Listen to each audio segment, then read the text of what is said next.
Let's not beat around the bush. If you're a longtime viewer since Season 0, you know what remains to be recovered. If you're not, subscribe to my Patreon at the $5 tier to see those old videos. Today's subject is an over-the-top, gory, schlocky button basher that inspired me to return to this series after 7 years, and I've been making videos ever since.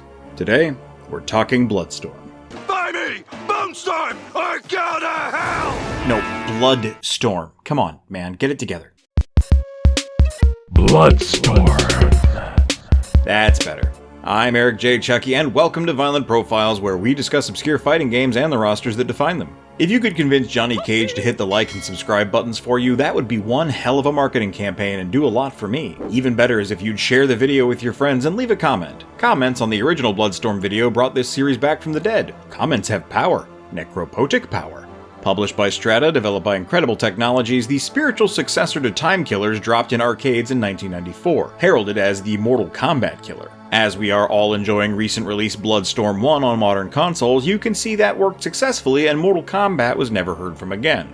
I'm being sarcastic, of course. Strata went out of business after producing this title, its PlayStation and Saturn ports were cancelled, and BloodStorm became the kind of ephemera only spoken about by possums and blue skeletons. Watching the game footage play right now, that is perhaps not surprising. I mean, look at it. But I will say, one of the things I changed from Season 0 is that I try to play each character in the game whenever possible. So after all this time, I wasn't expecting BloodStorm to be kinda good. I mean, it's not great, but the gameplay is decent and the unique mechanics of limb lopping and Mega Man style power stealing are executed well. There's even a password system so you can pick up where you left off, so long as it's the same cabinet and said cabinet hasn't lost power since you last played. My fondness is probably due in larger part to the subject matter of this very series, as I've played a lot of extremely bad games, so my floor is a lot lower than your average gamer. My first encounter with BloodStorm occurred amongst a dozen or so cabinets of a non-arcade establishment's game room back in the 90s. Most of my allotment of quarters that day were plunged into primal rage, but a few were dedicated to checking out this hyper-gory, super edgy title while my mom wasn't around.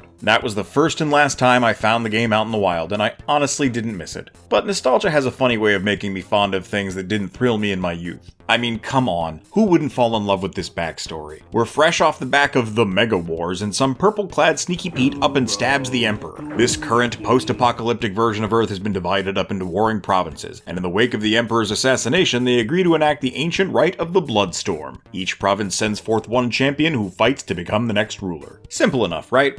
Let's talk about our combatants, starting with Freon. You're making a Mortal Kombat clone, you gotta have an ice guy, right? He's got a freezing attack, an ice boomerang that fires from his gauntlet weapon, and if you defeat him in combat, you can steal his ability to turn into a puddle. Very ice guy. Just don't mistake him for a nice guy. While his bio refers to him as the noble ruler of the Polarian people of the Northern Province, if he wins the BloodStorm, he becomes a despotic monarch who rules with an icy fist. The ectothermic folk he represents see themselves as chosen by divinity. I don't know what about that means their logo should look like the Sorrow Lantern's eyeball, but here we are. Freon elevates the Polarians into decadent privilege while humanity is forced into slavery. Under his rule, the world's technological and ecological efforts stagnate, but the Polarians don't care so long as they still get to lay about on their snow-covered beds and eat frozen grapes. So maybe they didn't mean noble as in right and just, but instead part of the nobility. Despite being typically calm and in control of his emotions, Freon is also described as haughty and cruel, never more intensely than when his rival Hellhound and the people of the southern province are involved. These people, whose insignia is a sun-like star, are defended by the Scorch Army, and the most prodigious member of this military team is indeed Hellhound himself. It's hard to say who the aggressor is between the southern and northern provinces. The Polarians, as we discussed, are assholes, but Hellhound is described as starting problems on purpose at the border just to make sure the two peoples never reach any accord of peace. He does this with fireballs you can earn by defeating him, as well as his unique freeze escape move, and turning into fire and jetting across the screen. His gauntlet weapon kinda looks like a spiked seashell. I'm sure it's supposed to be a threatening implement of punishment or something, but they drew what they drew. Hellhound was my fighter of choice during my ultimately brief original experience with the game, and I chose him because I thought he looked like he might play for the Cleveland Browns, a football team which my stepfather was a fan of at the time. I, unlike Hellhound, was thirsty for approval. All Hellhound craves is destruction. Beat the game with him and you get the most succinct ending. Hellhound takes charge, Scorch rules, the planet burns.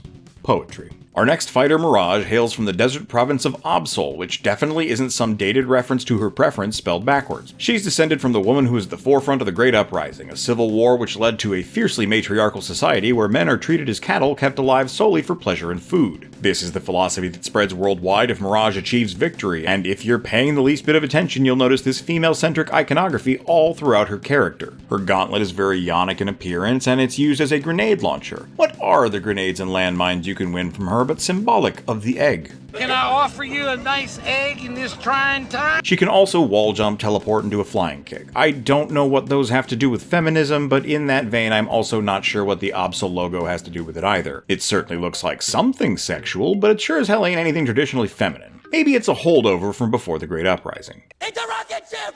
I've had enough villains for a moment. Let's talk about one of the heroic characters in Tremor. Don't be silly. That's a graboid. The movie is called Tremors, and we're talking about this guy. Man, this whole roster has kind of a Rob Liefeld patina to it, but Tremor stands out as the strongest. It's like they started drawing Marvel's Juggernaut and then remembered copyright laws exist, so they gave him Shaft's head with NWO Wolfpack face paint. Tremor hails from the Mountain Province. We don't have a map of the world of BloodStorm, so I don't know if there's a specific section of land that's extremely mountainous, or if Tremor's people are just in charge of everything above a certain elevation. Sustained by the elemental forces of the earth, Tremor has lived long enough to grow tired of previous rules devastating his beloved planet, and aims to usher the world into an era of ecological preservation and peace. His first target is in fact Absol, and in helping to grow them greater resources and probably also Mirage's death as part of the BloodStorm, he fosters equality between the sexes. Tremor is described as being strong yet gentle in a way that evokes the natural world, much like the symbol of the Mountain Province, which are 3 concentric circles that likely symbolize air, plant life, and the earth itself. Tremor's weapon is a big golem-like fist, and he can turn into a boulder in addition to covering himself in delicious chocolate syrup while blocking. If you defeat Tremor, you earn his ability to make an earthquake stomp, which is stupid. I wanted the chocolate syrup. Lex Luthor here is called Talon, the most reviled leader of all provinces. Hailing from Siberia, which is spelled like you think it is, Talon wants to see all biological life forms turned into cyborgs who will then serve his own techno-organic people as slaves. Well, that's what the game says, but it isn't exactly accurate. See, all denizens of Siberia are part of a collective mind, Talon's. So if you beat the game with him, he implants all weak, fleshy peoples of the world with a device that brings them under the collective's control, and he uses them as the primary workforce instead of powerful and uncompromising steel for some reason. I'm assuming spite. Siberia's icon is a Wi-Fi signal with a Talon at the end, because of course this douchebag has the design preferences of a middle schooler doodling in the margins of their math homework. Defeat Talon and you earn his cruise missile that can be fired while blocking, and otherwise he uses electricity and spinning around like a top to fly is his main means of assault. Predictably, his gauntlet weapon is a Talon, but it's got this weird orange bit at the base that makes it look like a meat kebab covered in ketchup. Ugh, Talon would ruin a perfectly good kebab like that. He's a loser, I see why everyone hates him. I'm throwing my support in with Razor. This Forge lookalike is the mysterious man in charge of the Ebony Coast, whose insignia is a lavender triangle in front of either the moon or a blank CD. He's been associated with every other province's leader in some way or another, often through skullduggery, but most infamous are his brief romance with Tempest that ended with him losing a limb, and the replacement of that limb which was performed by Talon against Razor's will. Perhaps it makes sense then that Razor's ending sees him fighting Siberia specifically, leading the people of Earth to destroy every last shred of their cyborg oppressors. The text scrawl laments that high-tech weaponry has become obsolete as a result, but honestly, I think they've been going a bit too far with it anyhow. Most of Razor's kit focuses on his replaced extendo arm with its grinding claw, so if you lose that during the match, your options become much more limited. He has an eye laser that fires from block, which you can steal, and of course his weapon arm fires what the game believes are razors, but look more like toothless buzzsaws or weaponized AOL free trial CDs. Y'all remember those? From off of the 90s? Razor's tawdry temptress Tempest is our penultimate member of the playable roster. Daughter of the recently deceased Emperor, Tempest is annoyed by the BloodStorm, seeing the throne as her birthright and citing her genetic perfection as a secondary reason. Y'all let me know in the comments if this is your definition of genetic perfection. Her moves suck more than most, the exception being the nifty tornado she can throw that matches her province's symbol. If you beat her, you can take her Storm Shield, which protects you from exactly one hit and is awkwardly executed from block, which is a button you can press whenever you feel like and does mostly the same thing.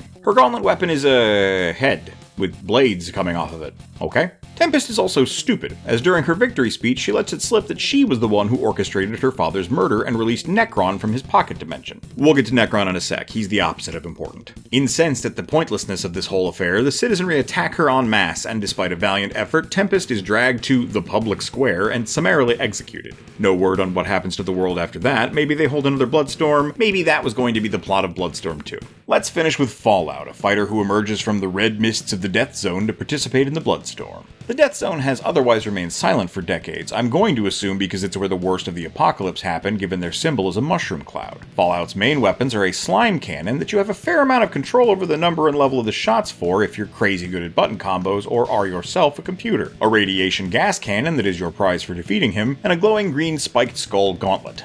Too much energy is Green. Use these tools to beat the game, and Fallout just walks back into the Death Zone, leaving the provinces rudderless and tensions eventually escalate into a new mega-war. So clearly he's the true hero of this game. Now, every fighting game worth its salt has a final boss, and BloodStorm is no different. The aforementioned Necron is the personification of death, a nihilistic entity embodying the entropy that the heroes have been struggling against throughout the story. Though its sudden arrival feels like a giant space fleet from nowhere, it's actually a good metaphorical representation of the narrative subtext of the story, and a satisfying mechanical conclusion for the player. Oh wait, that's Necron from Final Fantasy IX. Necron from BloodStorm is whatever this thing is. There's no real details about his motivations or why he looks like a knockoff GoBot from the bargain bin at KB Toys. I don't know how Incredible Technologies managed to mess up 2 fighting game final bosses in a row like this, but here we are. Not content to have just one terrible character to finish off their fighting game, before you spar with Necron you must contend with Chainsaw, aka Gargoyle, who looks nothing like a chainsaw or a gargoyle. It looks like a cliff racer as interpreted by the Donkey Kong Country TV show. I think its name is supposed to be Gargoyle, as there are several stone statue versions of it in Necron's lair and flying around other stages. You know, gargoyle behavior. But there's a big head mode joke fighter that appears to be a child's giant mug slapped onto Talon's blue-colored body named Chainsaw. I imagine it's a coding error. We're not covering the big head mode characters. They aren't real. They're just fun. However, if those 2 bosses weren't enough, you've got Sin here, who you have to fight in a death trap pit on a shorter time limit than the one in the center of your screen. She wears a leather mask, seems into pain, and is classified as one of the Agents of Necron, who are each palette swaps of the other fighters with a different head. Sin uses Mirage's body, for example. There are others, each unlocked by meeting certain esoteric criteria that I'm not going to go into here as this isn't a guide. But we will rapid fire through each of them since they are characters, even if you only unlock them for the privilege of fighting against them. There are codes you can use to play as the Agents of Necron, but they don't have bios or endings, and they more or less fight like their body-swapped counterparts. Interestingly though, they do have different colors depending on which side of the screen they start on. First there's Dementia, a bald Tempest palette swap who complements her third eye with fishnets and go-go boots. Shadow, a typically invisible being who uses Freon's sprite wearing all-black garb with a weird head. When I said earlier that Tremor had a Golem fist, I didn't mean the hidden fighter with the same name, though Tremor and Golem do share a body. His red and purple palette is way snazzier than his green skin, blue and gold one. Craniac is like Talon but with an exposed brain for a head, which is much cooler and more threatening. Wraith's first player palette is excellent, very Sub-Zero, very Bane, but his second player one is uninspiring. Ratchet is a Razor recolor with a Terminator-esque skull face. Each of these menacing miscreants is contrasted by the weird pink corkscrew gauntlet weapon except for Blood. Blood is the easiest secret warrior to battle and has a cool spiked mace hand, but unfortunately he's a really mid recolor of Hellhound with a constantly exploding blood graphic for a head. Smart concept, disappointing execution.